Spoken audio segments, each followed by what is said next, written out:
ಶಾರದಾ ಅವರೇ, ನನಗೆ ಪರ್ಸನಲ್ ಆಗಿ ವಾಸಪ್ಪ ನಾಯ್ಡು ಚೆನ್ನಾಗಿ ಗೊತ್ತು. ಗಾಂಧಿ ಥರದ ಮನುಷ್ಯ ಆತ, ಕೇಡಿ ಅಲ್ಲ. 26 ವರ್ಷದಿಂದ ಅವ್ರು ನನಗೆ ಗೊತ್ತ್ರಿ. ಅಲ್ಲ, ಡೈರೆಕ್ಟರ್ಗಳಿದ್ದಾರಲ್ಲ ಅವರು ಮೋಸಗಾರರು. ಅವರು ದುಡ್ಡು ತಿಂದು ಸೊಸೈಟಿನಲ್ಲಿ ವಾಸಪ್ಪ ನಾಯ್ಡು ಮೇಲೆ ಹಾಕಿದ್ದಾರೆ. ತುಂಬಾ ಇನ್ನೋಸೆಂಟ್ ಕಂಡ್ರಿ ಅವರು.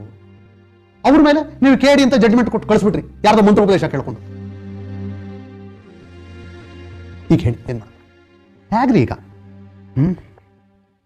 ಪೈಸಾ ಇಲ್ಲ, ಹಂಗಾಗಿದೆ. ಎಲ್ಲಿ ಹುಡುಕು? ಅಮ್ಮ, ತಾಯಿ, ಮೊಬೈಲ್ ನಂಬರ್ ಏನಾದರೂ ಕೊಟ್ಟಿದ್ದಾರೇನ್ರಿ ಅವರು? ಇಲ್ಲ ಸರ್, ಕೇಳಿದೆ, ಅವ್ರು ಕೊಡಲಿಲ್ಲ. ಅವ್ರಿಗೆ ಯಾತಕ್ಕೋ ಕೋಪ ಬಂದಿತ್ತು, ಕೋಪ ಮಾಡ್ಕೊಂಡು ಹೊರಟೋದ್ರು sir.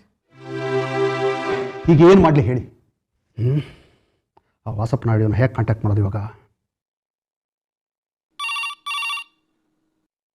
Hello, CSP sir office. Sir,